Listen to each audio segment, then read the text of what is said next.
Hey guys, welcome back to my channel. Today we're going to talk about the Leica M11 Monochrom.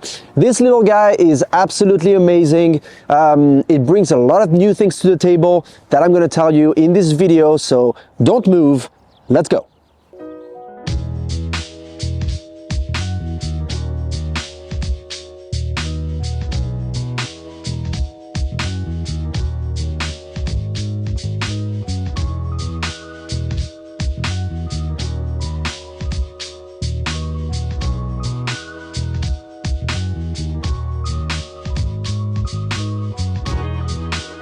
You see, the cool thing about the new M11 and M11 Monochrom in this case is the fact that you have the multi-resolution DNG and JPEGs, but mainly DNG. You can change your DNG files to different resolutions. You can go from 18 to 36 to 60 megapixels compared to 40 for the M10 Monochrom. Why is that great?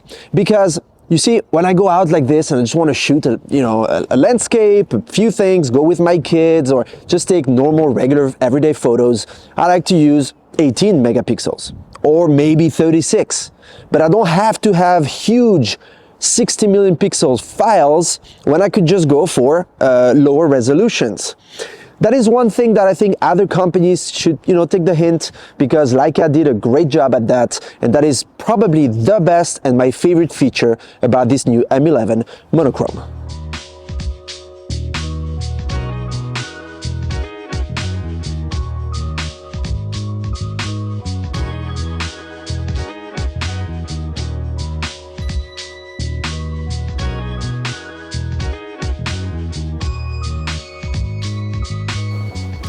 See, the other cool thing about the Monochrom is that obviously they put the new battery, the new system, where you just click, press, take it out, and you can reach your SD card. Now, the cool thing is there is an internal storage. You might remember that the M11 had an internal storage of 64 gigs. They now up that to 256 gigs, so 4x the amount that they put on the M11.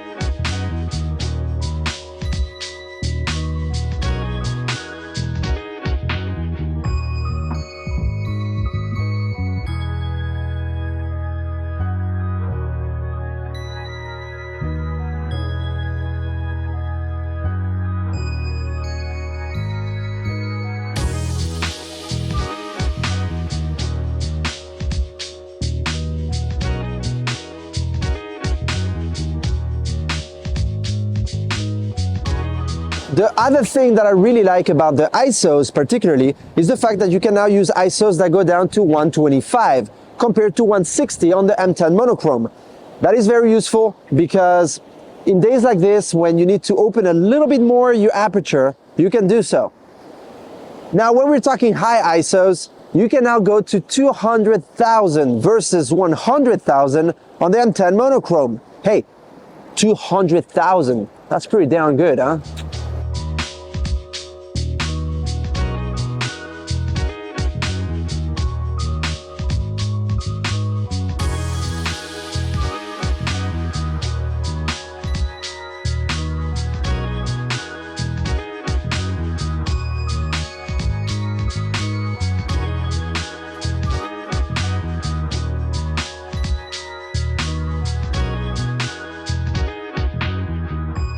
See, another thing that I like is the screen, the display at the back. It now has 2.3 million pixels versus a little more than a million on the M10 Monochrom. So they double the resolution on the display, which makes it crisper and honestly more enjoyable to look at. And the other thing is that this glass is now sapphire compared to the previous one that was Gorilla Glass. And yes, it was tough, it was resistant, but I mean, sapphire is very, very resistant. It is easier to shutter, so just be careful not to hit it, but otherwise it's gonna give you a better resistance to scratches.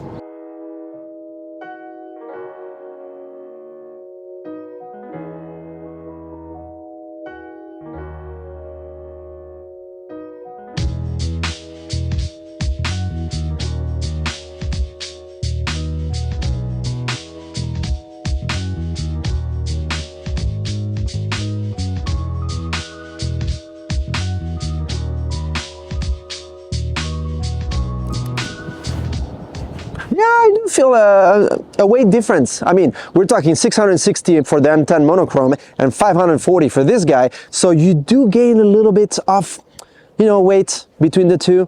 I mean, Jesus, yesterday I had the M240 in my hand, and yeah, you can definitely feel the difference. And it is actually enjoyable to have a lightweight, small, little compact camera like this. You know, when you bring it with you for a whole day, it makes a difference. It's great.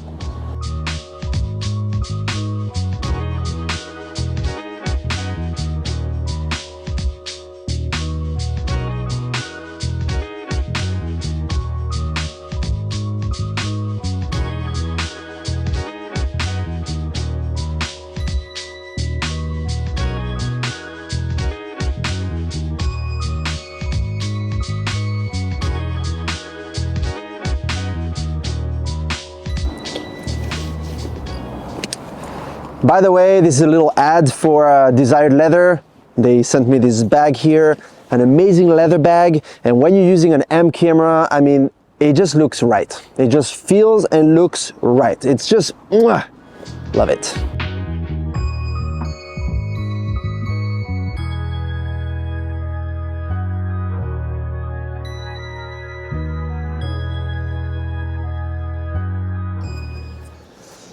In terms of dynamic range, you now get 15 stop of dynamic range versus 13 on the M10 Monochrome. So that is not a huge difference, but when you're gonna go edit your files later on, you're gonna gain some flexibility on the highlights and the shadows. So that is, again, a good thing.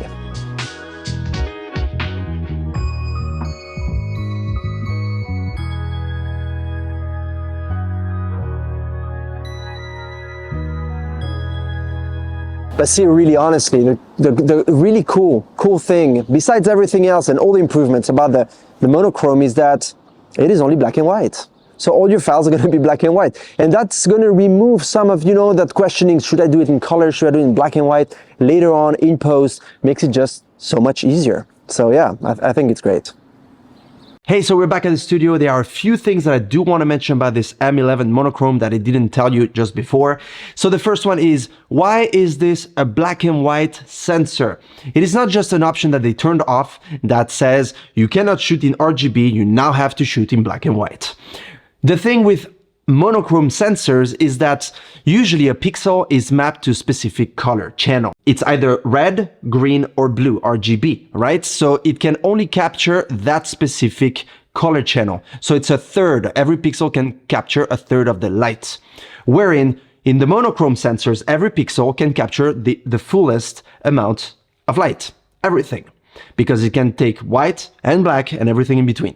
So that gives you a higher, sharper, better resolution.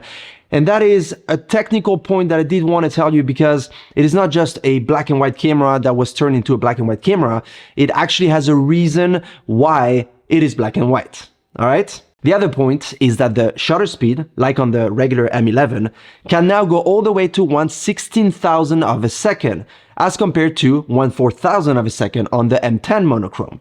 And that will allow you to take photos wide open in bright sunlight without a problem. Wherein before, you couldn't go higher than 1/4,000 of a second, which is not that much. So yeah, that is a great improvement. If you want to take, for example, portraits with a great bokeh, or you want to just, you know, have a shallow depth of field, you can do so. A friend of mine asked me the other day a very interesting question, and that is, can you use this M11 Monochrome in backup mode?